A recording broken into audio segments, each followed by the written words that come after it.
الحمد لله نحمده ونستعينه ونستغفره ونؤمن به ونتوكل عليه ونعوذ بالله من شرور أنفسنا ومن سيئات أعمالنا من يهده الله فلا مضل له ومن يضلله فلا هادي له وأشهد أن لا إله إلا الله وحده لا شريك له وأشهد أن محمدا عبده ورسوله أما بعد. قال الله تبارك وتعالى في كلامه المجيد: أعوذ بالله من الشيطان الرجيم، بسم الله الرحمن الرحيم. هو الذي أرسل رسوله في الأميين، هو الذي بعث في الأميين رسولا. وقال النبي صلى الله عليه وسلم: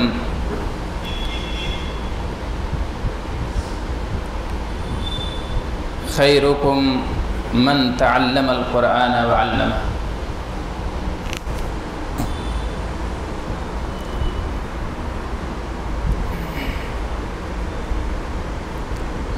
معزز حاضرین کرام، میرے دینی اور ملی بھائیوں، میری ماؤں اور بہنوں، ہم سب جانتے ہیں کہ اسلام میں تعلیم و تربیت کی بہت زیادہ اہمیت ہے۔ انبیاء کرام کا یہی مشن تھا۔ مبعوث اس لیے کیے جاتے تھے تاکہ اللہ کے بندوں کی تربیت کریں، انہیں تعلیم کے مشن سے جوڑیں اور ادب و ہنر سکھائیں، تربیت دیں، ان کا اخلاق سدھاریں اور ان کے اذہان و قلوب کی پرورش کریں۔ ظاہر ہے اس عظیم مشن کے لیے کچھ وسائل بھی درکار تھے، کچھ سورسز بھی چاہیے جس کے ذریعے سے یہ کام انجام پائے۔ مختلف ادوار میں مختلف شکلیں رہی ہیں ان مدارس کی اور مکاتب کی۔ ہم سب جانتے ہیں کہ اللہ کے رسول صلی اللہ علیہ وسلم نے جب اپنی دعوت کا آغاز کیا مکے میں، تو دار ارقم کو تعلیم کا سینٹر بنایا تھا۔ یہ تعلیم و تربیت کی ایک عظیم درسگاہ تھی۔ تقریباً اس میں 40 افراد بیک وقت نماز ادا کر سکتے تھے، بڑا سا حال تھا۔ اللہ کے رسول صلی اللہ علیہ وسلم نے اپنے اصحاب کی تربیت کے لیے اسی مقام کو چنا تھا۔ اس کے بعد اللہ کے رسول صلی اللہ علیہ وسلم جب ہجرت کر کے مدینے تشریف لاتے ہیں تو آپ صلی اللہ علیہ وسلم جو مدینے میں بڑے بڑے کام انجام دیتے ہیں، ان میں سے ایک بڑا کام مسجد کی تعمیر تھی۔ مسجد نبوی آپ صلی اللہ علیہ وسلم نے تعمیر کرائی۔ مساجد کا دائرہ اس وقت بہت وسیع ہوا کرتا تھا۔ یہ تو آج کا ہمارا المیہ ہے کہ مساجد کا دائرہ ہم نے سکوڑ دیا ہے اور وہ اب صرف جو ہے عبادت خانے اور عبادت گاہ کے طور پر استعمال کی جاتی ہیں۔ ابتدائی زمانے میں مساجد کا کردار بہت زیادہ وسیع تھا۔ اللہ کے رسول صلی اللہ علیہ وسلم نے مسجد نبوی کی تعمیر کی اور اس کے بعد اس کے ایک حصے میں اصحاب صفہ کو ٹھہرایا، یعنی وہ تعلیم کا ایک مخصوص حصہ تھا۔ وہاں اصحاب صفہ رہتے تھے، طلبہ وہاں 24 گھنٹہ رہتے تھے، قیام کرتے تھے، نبی پاک صلی اللہ علیہ وسلم کی باتیں سنتے، اسے حفظ کرتے، یاد کرتے، نوٹ کرتے تھے۔ اور یوں بھی اللہ کے رسول صلی اللہ علیہ وسلم کا معمول یہ تھا کہ مسجد نبوی کے مشرقی حصے میں آ کے بیٹھ جایا کرتے تھے ہر نماز کے بعد۔ آپ کے بیٹھنے کا مقصد یہ ہوتا تھا کہ جو مجھ سے تعلیم حاصل کرنا چاہتے ہیں، جو سیکھنا چاہتے ہیں، جو تربیت کے خواہاں ہیں، وہ آئیں اس مجلس میں بیٹھیں اور وہاں اللہ کے رسول صلی اللہ علیہ وسلم انہیں تعلیم دیں۔ یہ مقصد ہوا کرتا تھا۔ مسجد کے کردار پر اگر گفتگو کی جائے تو ایک الگ موضوع ہے۔ بہرحال کہنے کا مطلب یہ ہے کہ مکی دور میں بھی ایک مرکز تعلیم کا تھا جسے ہم دار ارقم کے نام سے جانتے ہیں۔ ایسے ہی جب اللہ کے رسول صلی اللہ علیہ وسلم مدینے تشریف لائے تو وہاں بھی آپ نے تعلیم گاہ کا انتظام کیا۔ اب اس کے بعد صحابہ کرام کے زمانے میں بھی آپ دیکھیے مدارس کا قیام اب جو ہے اس طرف رجحان دھیرے دھیرے بڑھتا چلا گیا، اور درس و تدریس کے مشن سے لوگ جڑتے چلے گئے، جس میں عبداللہ ابن عمر بن عاص، عبداللہ ابن عمر، حضرت انس رضی اللہ عنہ، حضرت حذیفہ ابن الیمان، یہ ایسے بڑے مدرسین یا معلمین کے نام ہیں، مبلغین کے نام ہیں، جن کی طرف باقاعدہ پورا ایک مدرسہ منسوب ہوا۔ عبداللہ ابن مسعود رضی اللہ عنہ کوفے کا مدرسہ، ایسے ہی جو ہے عبداللہ ابن عمر مدینے کے مدرسے، تو یہ مدرسے منسلک ہوتے چلے گئے۔ آپ جانتے ہیں امام مالک جو کہ مدینے کے محدث اور اپنے زمانے کے امام مانے جاتے ہیں، جنہوں نے موطا جیسی عظیم کتاب تالیف کی ہے، تو انہوں نے ان کا جو سب سے مرغوب مشغلہ تھا وہ تعلیم و تربیت کا تھا، اور بہت اہتمام اس کا کرتے تھے، اور آخری سانس تک اس ادارے سے یا مدرسے سے تعلیم و تربیت کے مشن سے جڑے رہے۔ یہ سلسلہ اللہ کے رسول صلی اللہ علیہ وسلم سے جو چلا تھا اصحاب صفہ سے، وہ سلسلہ آج بھی موجود ہے، اور انشاءاللہ رہتی دنیا تک وہ سلسلہ کم و بیش یا کسی نہ کسی شکل میں ضرور موجود رہے گا۔ تو اللہ کے رسول صلی اللہ علیہ وسلم کے متبعین اور آپ صلی اللہ علیہ وسلم کے